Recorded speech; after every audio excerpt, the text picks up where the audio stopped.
Selamat datang pada tutorial Android kita yang kelima. Pada tutorial ini kita akan melanjutkan project math game kita dengan menambahkan satu buah permainan baru dengan nama Reflex Game. Pada permainan ini, pengguna harus menekan satu tombol dengan satu kriteria tertentu, dan tombol-tombol tersebut akan memiliki nilai dan warna yang berubah-ubah setiap detiknya. Untuk membangun aplikasi ini, kita akan memperkenalkan fitur baru yang disebut dengan coroutine. Coroutine itu sendiri adalah metode pada Android untuk mengimplementasikan sebuah thread atau menjalankan sebuah proses baru, sehingga kita dapat melakukan perhitungan dalam waktu yang cukup lama atau menjalankan proses yang membutuhkan waktu lama tanpa mengganggu proses yang menjalankan user interface pada aplikasi kita. Oke, jadi kita akan mulai membuat aplikasi kuis kita yang kedua ya. Ya, kita sudah berhasil membuat yang pick to fragment dan sekarang kita akan membuat untuk yang reflex fragment. Aplikasi kuisnya seperti apa ya? Jadi saya punya 4 buah kotak ya, sama seperti yang pick to juga. Keempat kotak ini nanti akan diberikan warna yang berbeda ya. Tapi ada dua, sorry, kok gitu tadi deh. Oh, kita harus select dulu yang lain. Saya kurang pakar dalam menggunakan MS Paint ya. Kita pilih sebentar, kita pilih misalnya warna kuning dan warna hijau gitu ya. Kemudian kotak ini akan kita kasih sebuah angka gitu ya. Untuk setiap kotak. Sebentar, ini warnanya hitam. Ya, misalnya di sini angka 4, sini angka 2, sini angka 6, sini angka 7. Nah, peraturannya hanya boleh memilih tombol yang genap, even ya. Ini saya taruh E. SOR atau exclusive OR hijau ya. Jadi saya bikin sini H gitu. Nah, apa arti exclusive OR ini? Jadi nggak boleh dua-duanya ya. Artinya apa? Saya boleh memilih yang 7 ya. Saya yang 7 ini kenapa? Karena dia hijau gitu. Tombolnya warna hijau. Saya juga boleh memilih yang 6 ini. Kenapa? Karena dia genap. Saya juga boleh memilih yang 2 ini karena dia genap walaupun dia nggak hijau. Nah, tapi saya nggak bisa memilih yang 4 ini. Ya, itu nggak boleh. Kenapa? Karena dia even dan green, hijau gitu ya. Genap dan hijau. Jadi dia nggak salah gitu. Karena sifatnya harus exclusive OR. Ya. Kalau misalnya tadi si angka 3-nya si angka 2-nya ini adalah 3, ya ini salah juga berarti ya. Karena dia nggak genap dan nggak hijau, jadi nggak boleh. Nah, seperti itulah permainannya. Nah, setiap detik angkanya ini akan berubah dan warnanya ini akan berubah juga gitu. Sebentar ya. Nah, jadi seperti itu ya program kita ya, cukup sederhana kuisnya. Jadi tantangannya itu di mana? Ini nanti angka dan warnanya ini akan tiap detik berubah nanti dia, ya. Dan si penggunanya harus memilih sesuai dengan aturan ini, ya. Ketika dia mengklik satu tombol yang ini, ya, timernya akan reset lagi. Ya, tombol yang ini juga timernya akan reset. Nah, jadi ada kemungkinan nanti di pertengahan permainan keempat tombol ini berubahnya itu udah nggak sinkron lagi. Dia nggak sama-sama berubah gitu. Di situ nanti makin lama nanti makin sulit gitu ya. Ya nanti kadang-kadang ada yang silap kita pilih yang 4 dan hijau gitu. Ya, yang genap dan hijau gitu. Atau ada yang silap kita pilih yang ganjil dan kuning gitu ya. Jadi seperti itu dia tantangan permainannya. Oke, ini akan jadi acuan kita untuk mengerjakan program kita. Nah, jadi itulah konsep dari reflex fragment ini. Karena kurang lebih tampilannya sama, ya. Jadi saya bisa copy semua ini, saya pergi ke code-nya ya. Ini kan design view, saya pergi ke code-nya yang di fragment pick2 ini. Saya pilih aja semua elemen yang ada di dalam frame layout-nya ini, ya. Saya pindahkan saja ke frame layout yang ada di fragment reflex ini, ya. Kalau masih ada, ini kebetulan saya sudah ada sedikit ubah ya. Kalau masih ada yang pakai, oh tapi nggak ya, fragment nggak ada ya. Fragment dia nggak ada yang constraint apa, yang constraint layout gitu nggak ada. Oke, jadi sudah seperti ini semua. Dan kalau kita lihat di descent view-nya, dia akan persis sama dengan si itu, si fragmentnya nih. Oke, nah sekarang saya mau hapus ini ya, tapi kalau misal si Victor fragment. Saya mau hapus ini, tapi kalau saya hapus ini dia kan jadi merapat ya antara resultnya ini sama validation text view-nya sama tombolnya. Saya nggak mau ya. Karena nanti kalau pindah ke sini nanti tombolnya jadi kesannya posisinya berubah gitu ya. Nah, jadi ada baiknya kalau sama posisinya atau menyerupai ya paling enggak ya. Jadi saya taruh space lagi. Oh, udah ada space-nya di sini ya. Di antara ini enggak ya. Oh, ini nih, nih. Di antara validation sama linear layout udah ada space-nya. Mungkin saya besarin aja jadi 200 dp kali ya. Nah, jadi kalau misalnya saya pindah dari sini mungkin terlalu ke bawah ya. 190 dp mungkin. Ya. Jadi dia perubahannya enggak itu. Jadi agak ada keseragaman lah dengan program dengan tool kita yang lain. 180 kayaknya yang ideal ya. Ya, 180 benar. Ya, 180 persis sama dia posisinya. Oke. Nah, ini tombol yang akan kita ubah untuk codingan Kotlin-nya juga kurang lebih sama. Jadi kita akan menggunakan 4 buah tombol di sini. Kita buat array of button ya. Kita bikin let init var array of button, kemudian result text view-nya juga ada ya, validation text view-nya juga ada di sini. Oke. Sorry. Ini nggak ada, first second value nggak ada. Random generator kita pakai random generator, current score juga kita pakai, jadi kita pindahin. Oke. Kemari. Ini kebetulan kemarin saya di off screen ya. Ini saya pindahin ke atas ya. Awalnya tadi di tutorial yang sebelumnya posisi yang ini random system current time list itu ada di bawah dia di bagian sini generate question. Ini juga ini juga saya bikin off screen nih. Ini nggak pas sebenarnya, tapi biarin aja deh nggak apa-apa ya. Ini nggak ada mengubah codingan kita kok ya. Di sini dia harusnya ada inisialisasi random generatornya. Jadi kalau posisinya di sini, ambil aja dari sini, pindahin ke atas. Nggak pengaruh dengan errornya, nggak masalah. Tapi supaya rapi aja gitu ya. Ini saya hapus dulu. Kemarin saya waktu uji coba saya taruh di sini. Ini sebenarnya kita sudah kemarin saya waktu uji coba coroutine-nya sudah ada ya. Tes uji coba coroutine-nya di sini. Ini kita biarin aja dulu kosong kok, nggak ada apa-apa. Nanti buat nyontek kali aja lupa saya codingannya, ya. Oke. Jadi topik hari ini adalah coroutine. Kenapa sebenarnya kita coroutine membuat aplikasi seperti ini? Nah, jadi kalau misalnya coroutine itu apa sih? Dia sama seperti thread. Ketika kita menjalankan sebuah program, akan ada satu proses utama yang bertugas untuk menjalankan UI kita, user interface kita, tombol-tombol dia yang gambar, kalau ditekan didengar dia yang dengar gitu, ya. Text view kalau kita ketik huruf dia muncul hurufnya di text view, kok di text field kita. Nah itu semua yang mengurus adalah thread UI-nya ini. Nah kalau misalnya kita perlu proses lain ya, misalnya menghitung timernya inilah ya, menghitung timernya ini, itu kita nggak bisa bajak threadnya ini. Kenapa? Ketika kita bajak threadnya ini, misalnya kita menghitung lah ya, ini saya hapus nih. Sebentar ya, saya hapus lah ini ya. Kita bajak, kita pakailah thread ini untuk menghitung ya, untuk menghitung timer tombolnya. Apa yang terjadi? Ketika dia nggak menjalankan proses UI-nya ini, dia tidak akan responsif. Programnya itu nggak respon. Dia nggak akan melakukan apa-apa. Ya kita klik itu nggak ada respon. Itu sama seperti Windows kalau sedang crash gitu ya. Kita klik tombolnya dia cuma bunyi aja ding ding ding ding gitu. Kenapa? Karena tidak ada yang mengawasi user interface-nya, yang menjalankan user interface-nya.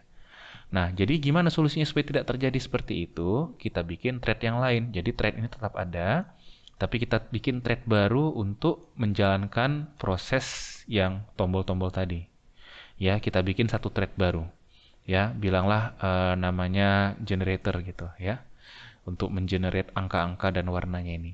Kita bikin proses yang baru. Jadi ada satu proses untuk UI-nya, menjalankan UI-nya. Ada satu proses untuk mengupdate semua tombol-tombolnya ini. Nah, kalau di bahasa pemrograman pada umumnya, itu biasanya istilahnya itu dikenal dengan thread atau benang gitu ya. Kalau di Java itu ada juga yang runnable namanya, ya implement runnable, ya. Tapi ada sebenarnya di Kotlin ini juga support untuk thread, tapi itu nggak aman. Nggak amannya di mana? Thread itu dianggap sebagai sebuah proses, ya. Ketika fragment atau activity kita itu on destroy, dia nggak aware kalau activity-nya itu udah destroyed. Padahal sebenarnya buat apa kita generate angkanya kalau activity-nya udah hilang kan? Gitu. Jadi nggak bagus pakai thread. Jadi kita pakai coroutine. Coroutine itu dia life cycle aware namanya, ya. Life cycle aware itu artinya apa? Dia tahu life cycle dari siapa yang menjalankan dia. Ya, jadi launch ini adalah konstruktornya untuk coroutine, ya. Yang memanggil dia itu adalah life cycle scope-nya ini. Artinya apa? Life cycle dari si fragment inilah yang akan menjalankan coroutine-nya. Ketika fragmentnya ini on destroy, ya destroyed, ya statusnya destroyed, maka coroutine-nya ini juga akan destroyed juga, gitu. Ya, itu namanya life cycle aware coroutine gitu. Ya. Nah, jadi ini adalah codingan untuk coroutine-nya, tapi sebelumnya coba dibuka dulu di build Gradle-nya ya. Ini juga saya sudah tambahin sebelumnya off screen. Ada 3 yang harus diimplementasikan. Kalau di beberapa referensi sepertinya cukup satu aja yang ini ya, karena yang ini udah bawaan ya. Tapi dari buku referensi yang saya gunakan amannya katanya diimplement aja yang ini ya. Karena emang kalau dilihat di library dia ya, di open module settingsnya ini di dependencies itu udah ada yang ini coroutine score sama coroutines Android sorry di sini dia core KTX bukan ya JetBrains ya ini nih coroutine core sama coroutine Android dia udah ada gitu tapi ya jaga-jaga aja lah gitu lebih baik ada daripada nggak ada kan jadi ini ditaruh sini nah ini yang harus tambahkan sendiri gitu ya. Kalau ini belum ada di open setting, jadi kita bikin Android X lifecycle titik 2 lifecycle runtime KTX versinya 251 ya. Kalau mau copy paste silakan di Google aja ya. Implementation lifecycle runtime KTX pasti muncul nanti langsung page pertama ya supaya lebih mudah di copy. Tapi saya rasa ini sederhana lah ya.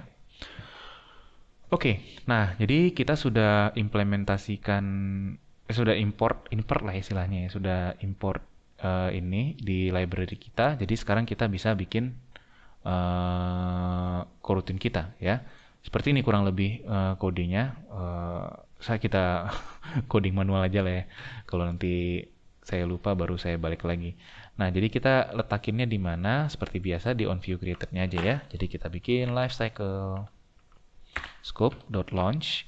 Launch ini adalah fungsi untuk menjalankan coroutine ya. Bisa dibilang konstruktornya coroutine. Baru lifecycle dot repeat on lifecycle. Baru nah ini yang saya agak lupa ini statusnya nih lifecycle state created benar ya. Lifecycle dot state dot created. Oke, dan sini adalah codingan dari coroutine kita, ya. Jadi lifecycle scope.launch artinya ini adalah konstruktor coroutine-nya, jalankan coroutine-nya, baru lifecycle repeat on lifecycle, ini artinya dia akan menjalankan coroutine-nya itu pada saat state-nya si lifecycle ini, statusnya dia itu udah created. Jadi setelah created baru dia jalankan coroutine-nya. Ya, pada umumnya memang setelah created baru jalankan coroutine-nya. Tapi mungkin ada karena statusnya ada beberapa ya. Ada created, resume gitu ya. Tapi biasanya recreated lah yang kita pakai. Nah, inilah coroutine kita. Disinilah kita akan mengupdate timernya itu. Oke. Nah, jadi harusnya setiap detik dia akan tampilkan data di sini. Oke. Nah, karena kita mau ngeset timer, jadi ada baiknya kalau kita bikin variabel untuk menyimpan timernya, ya. Jadi saya bikin juga seperti array ini dia, late init var timer, button timer lah ya, button timer titik 2 array, dan tipe datanya long aja ya. Kenapa long? Kenapa bukan integer? Karena kita kan ambil current time list ini, balikannya dalam bentuk long ya. Jadi operasinya gampang, nggak perlu dikonversi lagi. Ya. Baru ada juga kita perlu satu variabel lagi. Nama variabelnya itu adalah var elapse sama dengan 0. Apa ini elapse? Elapse ini adalah waktu yang program kita udah berjalan berapa lama gitu, elapse ini. Ya, jadi setiap kali coroutine-nya itu ngecek, dia kan harus tahu nih, udah berapa lama aku terakhir kali ngecek. Ini kan dia berkali-kali ceknya kan, berkali-kali cek setiap 1 detik baru diubah. Dicek lagi lewat 1 detik berubah. Jadi harus ada elapse time-nya ini. Oke? Nah, di sini di coroutine-nya apa yang kita buat? Di sini mungkin kita bikin satu metode aja lah ya, generate button, generate ya lah ya, button gitu ya, generate question lah ya. Generate question ya, baru kita bikin fungsinya ya, generate question ya. Apa yang dia lakukan? Dia harus cek dulu elapse time-nya. Oh sorry, pertama dia harus loop dulu sampai programnya selesai. Jadi while true, dia akan loop terus sampai akhirnya dia sudah destroy. Apa yang dia lakukan? Yang pertama kali dilakukan adalah dia harus tahu dulu, udah berapa detik sejak terakhir kali aku ngecek. Kita harus update dulu elapse time-nya ini. Ya, setelah kita tahu elapse time-nya, baru kita update timers-nya. Ya. Jadi kita bilang var elapse, udah ada ya. Elapse sama dengan time apa ya, get time in millis ya, get time apa ya, kok saya jadi lupa ya, duration, bukan duration, coba kita google aja deh. Oke, Kotlin get elapse time, kayaknya udah pernah sih saya google tapi saya lupa itunya. Nah yang ini nih ya, measure time millis, benar, measure time millis ya. Measure time millis, nanti dia akan mengembalikan sudah berapa lama dia berhenti gitu. Sudah berapa lama dia butuh update. Ini dia error karena belum saya import kali ya. Oh, harus int ya. Sebentar. Oke, errornya ini karena di atas saya bikin int ya. Jadi saya taruh L dia kalau variabel kalau Kotlin ini kayaknya agak sensitif nih. Jadi int sama long dia nggak konversi otomatis, jadi kita harus bikin L. Ya, tapi saya nggak mau dia ngecek setiap kali dia refresh ya, nggak perlu. Ya, kita hitungnya tiap kali 0,1 detik aja gitu. Kalau misalnya kita nggak bikin ini, ya, nanti dia akan cek setiap while true-nya ini ngeloop gitu. Jadi terlalu eksesif nanti dia, terlalu banyak dia ngecek, nggak usah. Jadi mending kita delay aja beberapa detik baru kita hitung elapse-nya. Ini delaynya karena oh iya, sorry. Ini harus suspend ya. Iya benar.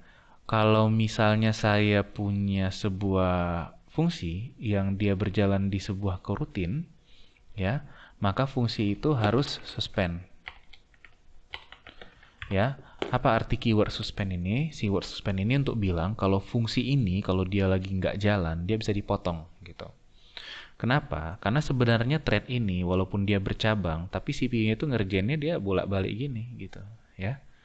Jadi ada saatnya dia ngerjain fungsinya, belum selesai fungsinya, dia harus balik ke sini. Ya. Nah, kalau misalnya kita nggak bilang suspend, dia nggak akan bisa balik. Kenapa? Karena fungsinya harus selesai dulu. Ya, tapi ketika saya taruh suspend, dia bisa bilang fungsinya ini kalau misalnya idle di dalam fungsi ini balik aja ke thread yang lain gitu ya. Keyword suspend ini jadi harus. Oke. Baru apa yang kita lakukan? Kita update timernya. Ya, jadi timernya ini kita update. Sebenarnya ini kurang tepat ya, saya taruh seperti ini. Kenapa? Nanti kita optimasi lah ya. Kenapa? Karena jadi waktunya itu nanti lebih dari 1 detik dia. Karena untuk mengupdate-nya saya taruh di luar kan. Jadi saya nggak tahu elapse time-nya. Coba ada nggak alternatif lain untuk elapse ya? Sepertinya nggak ada ya. Duration nggak ada sebenarnya. Oke lah, nggak apa-apa. Untuk sekarang ini aja, nanti akan saya cari tahu optimasinya. Oke, sekarang saya bisa update ini variabel button timersnya nih, ya. Tapi mungkin kendalanya adalah belum diinisialisasi button timersnya ini, ya. Buttonnya juga belum diinisialisasi ya. Jadi buttonsnya ini kita sudah bilang ada array of button, tapi belum inisialisasi. Nanti kita bakal kena null pointer exception ini, ya. Jadi kita bilang sini buttons sama dengan array of, baru di sini kita bikin buttonnya ya, buttons sorry view dot find view by id air.id dot button 1 ya, elemen yang pertama, elemen yang kedua view dot find view by id air.id dot button 2 view dot find view by id air.id dot button 3 dan view dot find view by id. Sebenarnya bisa kopas ya, tapi nggak apa-apa deh. Lagi malas pakai mouse. Oke. Nah, kita udah inisialisasi buttonnya. Sekarang kita inisialisasi button timernya ya. Button timers ya, sama dengan array of ya. By default kita bikin aja dulu awalnya itu adalah 1000 milisecond ya. Jadi satu detik ya. Nilai timernya ini akan kita kurangi terus menerus nanti ya. Sebenarnya fungsinya ini sama dengan fungsi di sini ya, di pick to fragment ini. Kita udah ada pakai sorry bukan di pick to fragment, di sini kita ada pindahin ya. Countdown timer ini kurang lebih sama ya, nggak jauh beda gitu fungsinya di sini ya.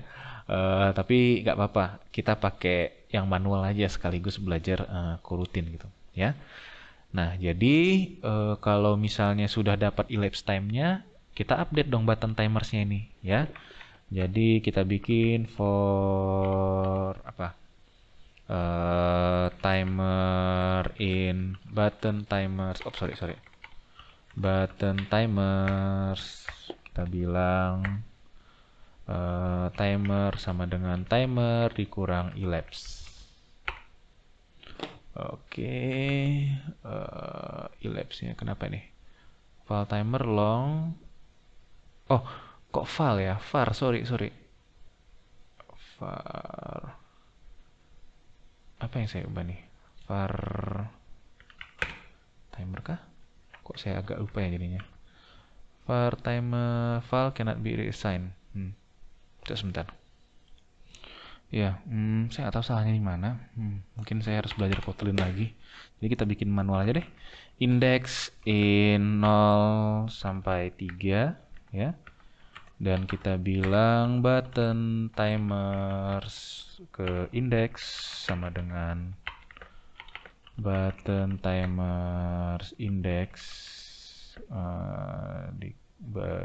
dikurang dengan elapse.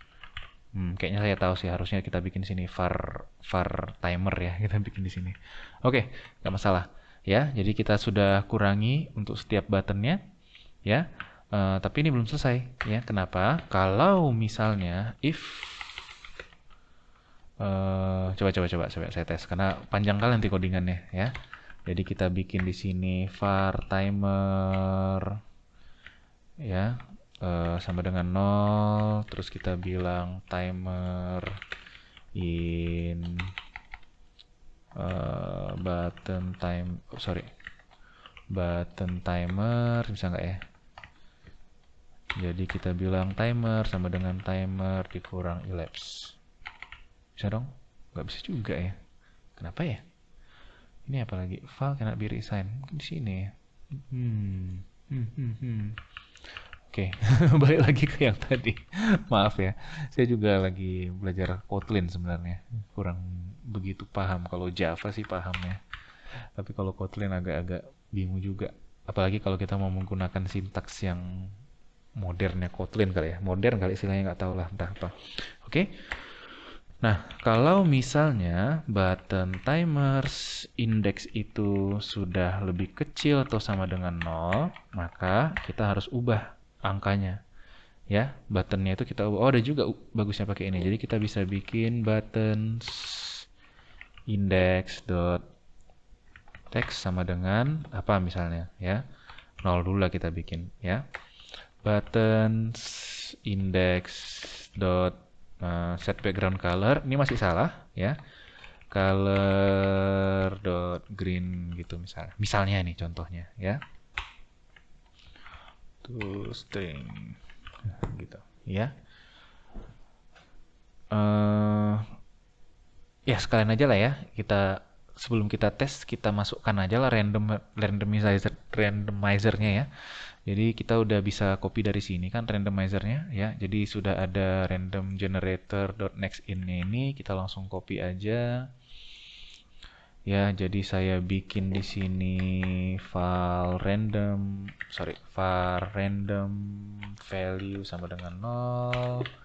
Ya, terus saya bilang di sini random value sama dengan apa tadi? Random generator.nextIn. Saya bikin mulai dari 1 sampai 10 aja. Ya.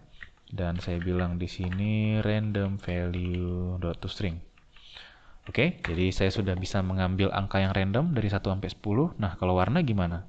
Gampang, kita bikin aja juga random value sama dengan random generator ya, .nextIn. Saya bikin dari 0 sampai 2 ya. Kalau saya bikin dari 0 sampai 2, berarti hanya dua kemungkinan, 0 dan 1. Karena ini dia 0-nya inklusif, jadi keterangannya di sini ya. From-nya inklusif artinya dia masuk angka 0, tapi until-nya eksklusif. Ya, eksklusif artinya duanya itu nggak bisa masuk. Jadi dia akan pilih 0 sama 1 aja gitu ya.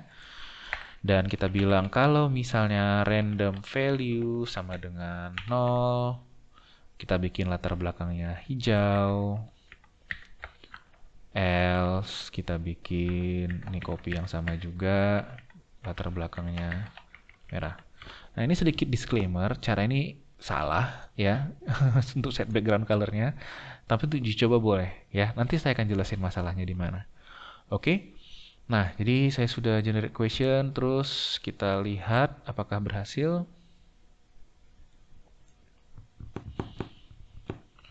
Oke, sampai sekarang tidak ada error.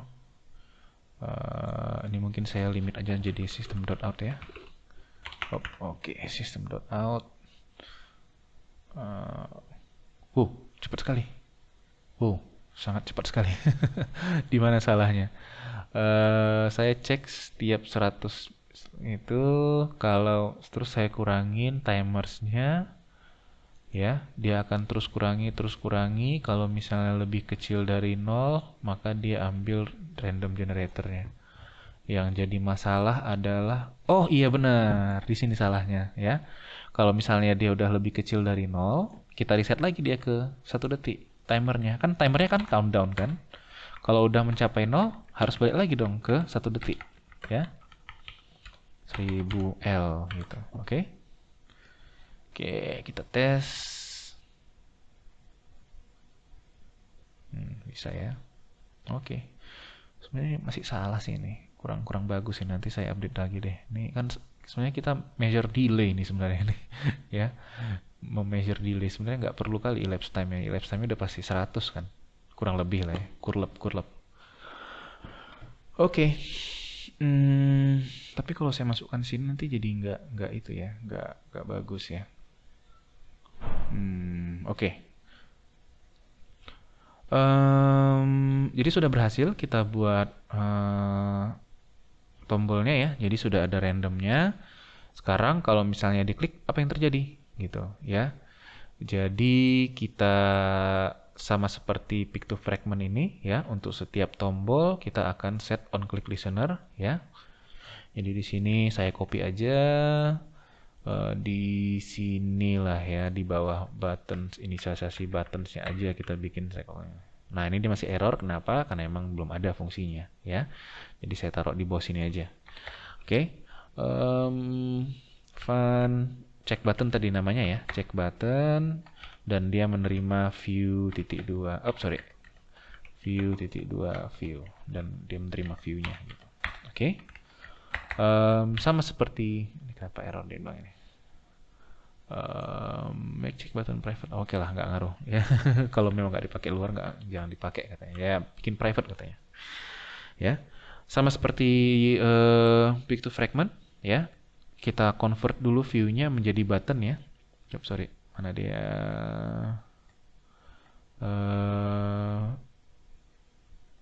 Convert dulu menjadi button, di mana dia? Finish game kok jauh ke bawah ya? Harusnya ini nih ya, ini ya, view button. Jadi kita convert dulu jadi itu var button sama dengan view as button. Nah, lalu kemudian kita ambil dulu angkanya ya. Jadi saya pilih di sini. Oh enggak, saya ambil aja dulu variabel untuk angkanya. Var button value sama dengan button.text.toString dulu, baru diubah ke integer. Ya. Kita bisa tes ya, kalau misalnya button value-nya mod 2 sama dengan 0, itu artinya dia genap ya. Jadi kita bilang dia correct. Kayaknya sebentar, sebelumnya tadi saya off screen saya sudah set validation text view-nya ya. Kalau misalnya belum, silakan dibuat. Jadi saya tambahkan di sini variabel untuk validation text view-nya ya. Kemudian saya inisialisasi validation text view-nya find view by ID seperti ini ya. Jadi kita tinggal pakai aja kalau misalnya benar. Validation text view dot text sama dengan correct. Mungkin kita bisa ubah warnanya juga. Text color apa ya? Color, set text color. Oke. Color dot green. Oke. Ya. Dan kalau dia salah, maka kita bikin incorrect. Kita belum tes warnanya dulu di sini ya. Jadi kita hanya tes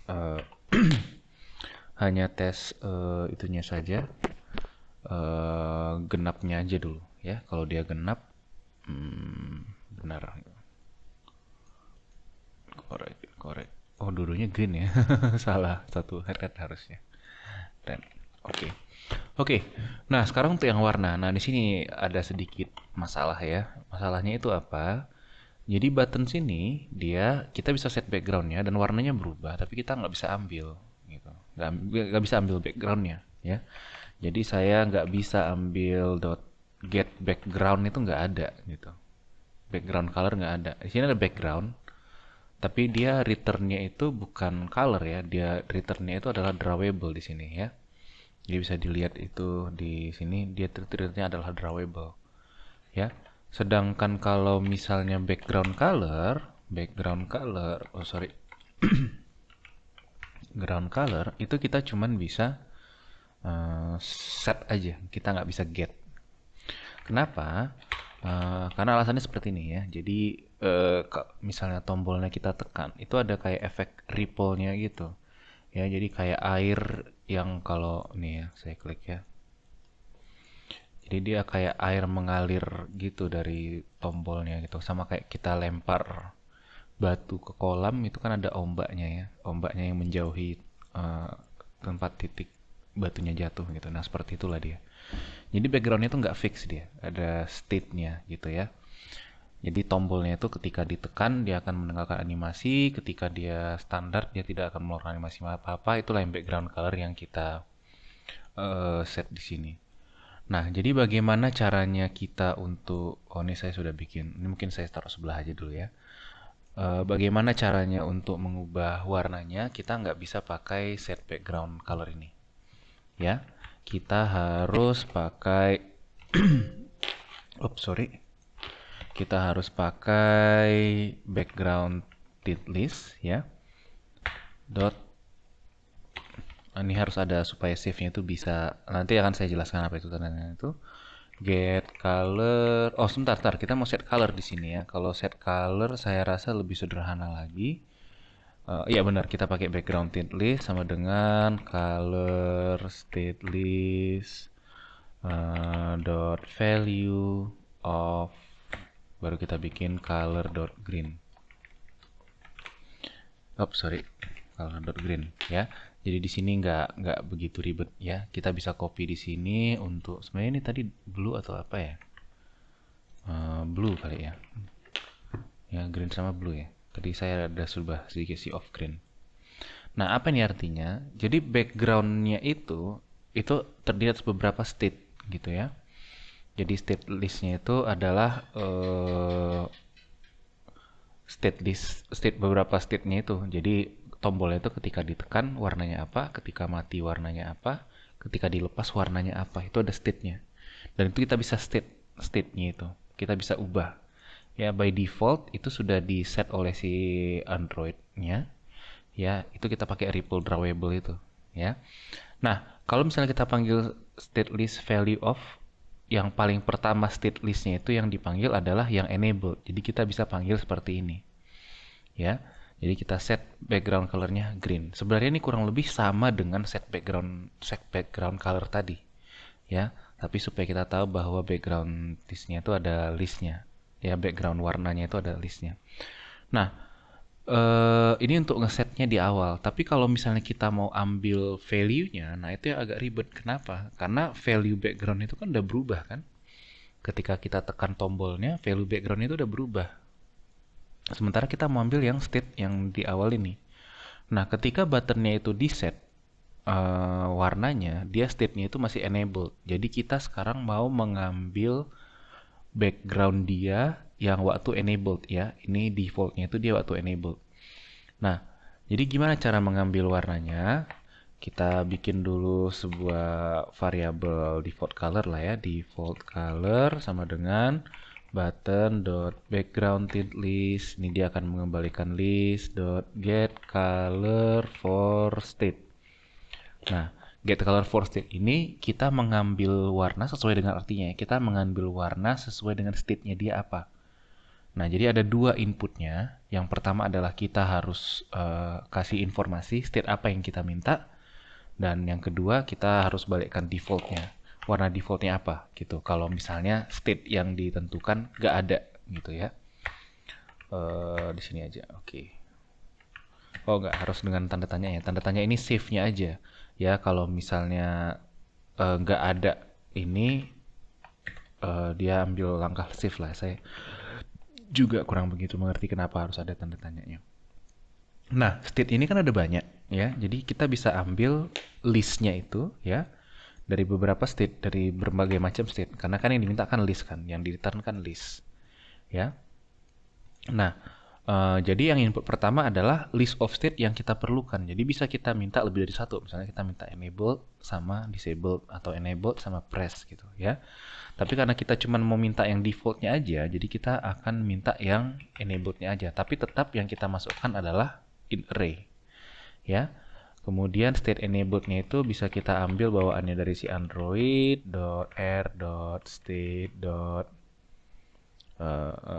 Sorry, bukan state. .attr attribute state enabled. Ya, enablednya ini ada. Ya. Kemudian warna defaultnya apa? 0. Default colornya 0. Oke, nah sekarang kita udah dapat warnanya. Oke, nah sekarang kita harus ngecek nih warnanya ini warna apa. Coba kita print dulu ya warnanya ini. Apa? Default color .toString. Ya, coba kita tes berhasil atau tidak. Nah, jadi kalau misalnya kita lihat di sistem ini ada dua kombinasi warna. Yang pertama itu adalah yang ini, yang kedua itu adalah yang ini.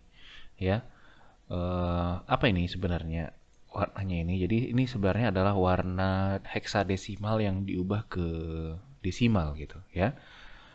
Jadi tadi saya sudah tes ini ya.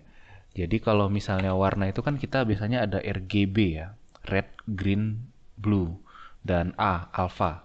Jadi kalau misalnya warna merah, nilainya itu adalah FF ya, komponen pertama, komponen rednya yang paling tinggi, komponen keduanya 00, komponen ketiganya 00, dan komponen alfanya kalau mau kelihatan full, maka alfanya itu harus FF juga gitu.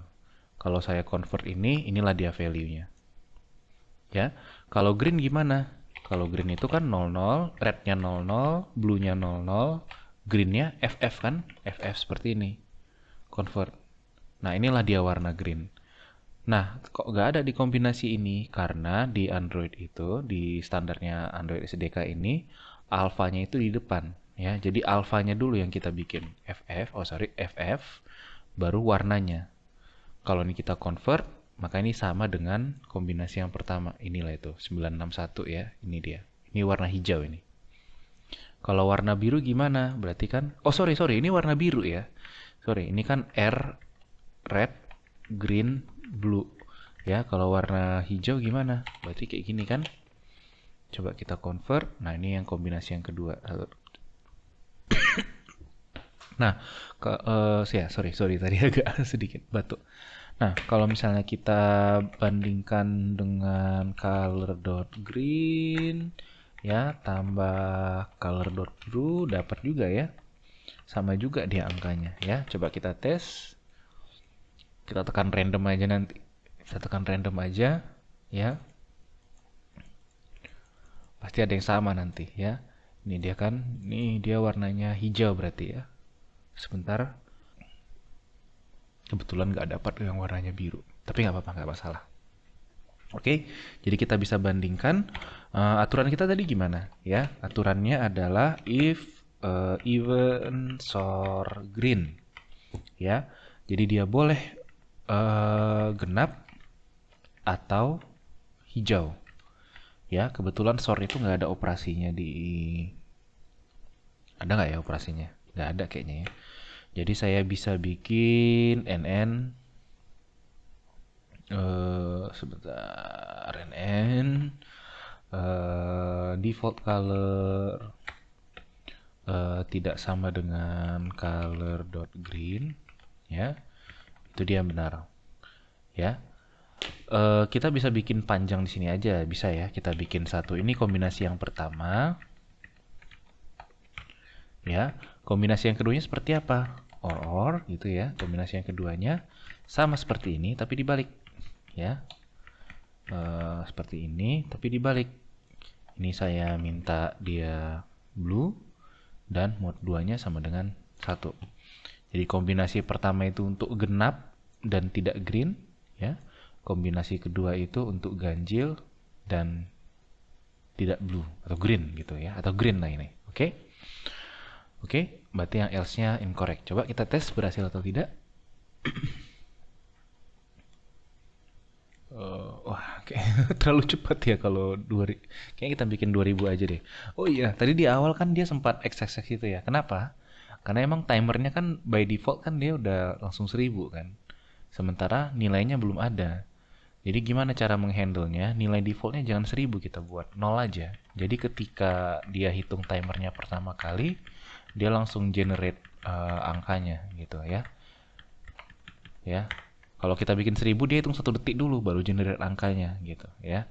Bisa sih kita panggil dia pertama kali di sini, tapi kan ini udah suspend ya. Jadi nanti harus bikin satu fungsi lagi yang nggak suspend untuk generate questionnya. Oke, kita tes. Oke, langsung ya. 2 detik. Apa tadi? Genap dan hijau ya. Nih bisa correct. Genap. Alah, hampir aja. Correct. 82 correct. Kayaknya ada yang salah ya. Salahnya di mana? Waktu saya tekan buttonnya dia timernya nggak reset. Ya ini jadi masalah nih. Ya, dia nggak reset waktu diklik dia nggak reset. Harusnya dia reset timernya karena Ya ini kan efek itunya ya, timernya ini kan supaya nggak itu nanti nggak paralel dia berubahnya. Kalau paralel berubahnya terlalu gampang sebenarnya. Bisa sih bikin soal tree juga udah agak sulit, tapi akan lebih sulit lagi kalau misalnya perubahannya itu nggak paralel. Nah, ini agak sedikit tricky. Kenapa? Karena kita nggak tahu indeks button yang dia tekan itu berapa. Ya, di sini. Oke, indeks button yang dia tekan itu di sini kita nggak tahu yang mana dia buttonnya. Nah, satu yang bisa kita akalin adalah, sebentar. Nah, jadi kita harus tahu kalau buttons itu, ya, kita kan punya buttons nih kan. Ini kan kita dapat ID-nya sebenarnya. Kita kan dapat indeksnya, ada indeksnya kan. Buttons ini kan menyimpan semua button yang ada di layar kita itu kan, di fragmentnya. Jadi ketika kita tekan, dia akan mengirimkan buttonnya ini. Jadi kita bisa cek dengan menggunakan fungsi contains ya. Kita bisa dapat indeksnya. Jadi saya bikin di sini var button index sama dengan buttons dot index of, ada fungsi index of button. Jadi kita tanya sama dia, indeks berapa nih buttonnya nih, ya. Dan ketika button itu ditekan, maka button timersnya yang pada indeks yang kesama itu kita reset jadi 2000L lagi. Oke, sederhana ya. Oke, kita tes coba berhasil atau tidak. Oh, mungkin satu lagi dia belum di generate question ya. Ini kita bikin aja 0L ya. Jadi kalau ditekan dia timernya langsung habis supaya di itu berikutnya dia langsung reset. Coba ya 6. Nah, langsung berubah dia kan. Nah, jadi dia masing-masing punya berubah sendiri gitu. Jadi susah nih sebenarnya. Susah sekali nih sebenarnya. Ya. Karena dia paralel gitu jadi agak susah ya kita lihat ininya ya. Oke. Oke. Udah berhasil ya. Em, ada satu yang belum berhasil mungkin ini ya, yang belum kita kerjakan finishnya ya. Jadi kalau misalnya di sini ada finish game, kenapa? Karena kita sudah implement math app gamenya ya. Kalau di reflex game kita udah implement belum math app gamesnya? Oh sudah ya. Kalau gitu harusnya dia sudah ada fungsi finish game di sini. Iya, finish game. Oke, nih ya. Jadi finish gamenya kurang lebih sama dengan pick to fragment ya. Kita disable semua buttonnya. Sebentar, finish game. Oke, ya. Result text view-nya kayaknya nggak ada result text view ya. Nah ini menarik nih, result text view-nya nggak ada nih. Kita nggak punya kita variabel result text view di sini. Ini masih kosong dia karena memang di Kotlin-nya nggak ada ya. Di sininya nggak ada. Oh, kita akalin saja, benar-benar benar. Sebenarnya kita salah ini, ya. Kita bisa copy persis sama semua kodenya ini, ya. Kita nggak ada ubah kan ya tadi ya? Nggak ada ubah apa-apa ya, cuman space-nya aja ya. Jadi coba saya ulang lagi ya. Ini saya copy semua kodenya, ya. Kodenya persis sama, ya. Tapi yang saya ubah cuman satu, itu adalah si ininya. Itu kita bikin visibility-nya false. Dan dia tetap false. Oh, sorry. Invisible, sorry. Jadi nggak muncul apa-apa. Ya. Di reflex fragment ya. Jangan di pick to fragment ya. Jadi kita nggak perlu nambahin space lagi, nggak perlu besar-besar, kita bisa set aja invisible. Kenapa? Karena ternyata kita perlu itu nanti waktu nampilin hasilnya ya. Result text view-nya ini kita perlu buat nampilin hasilnya. Baru kita ini belum dipindahin ya result text view-nya ya. Jadi result text view-nya saya bikin di sini juga result text view dengan view dot find view by idr dot id dot result text view, benar nggak ya? Oke, coba kita tes. Oh sorry, satu lagi belum. Tar. Kalau benar skornya harus ditambahin ya. Dan di pick to fragment score itu disimpan di sini ya. Kita bikin variabel current score di sini. Current score-nya udah ada variabelnya, tapi kita belum tambahin nih di sini ya. Harusnya kalau correct berarti current score tambah-tambah atau sama dengan current score tambah 1 supaya gampang dibaca ya. Dan di sini juga, sini nggak ada ya, kita nggak tambahin kalau ini. Kenapa dia oke lah tambah sama dengan oke lah ya. lebih rapi katanya. Saya sih kurang gitu suka. 4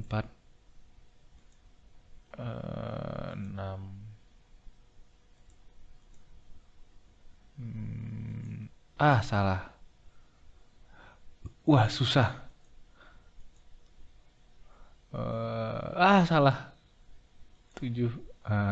Loh, hilang. Oh iya, invisible-nya belum. Ya, result text view invisible-nya belum. Kenapa dia masih jalan ya? Oh, itunya juga belum di stop. Sebentar ya, result text view dot visibility sama dengan true. True ya. Nggak mau dia.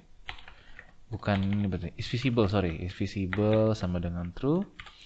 Dan kita belum matiin ininya nih. Belum matiin si Kotlin ya. Si coroutine ya, kok Kotlinnya dimatiin. Sebentar. Nah, jadi matiin coroutine ini agak sedikit tricky ya. Kenapa? Karena kan tadi kan repeat on life cycle created kan ya.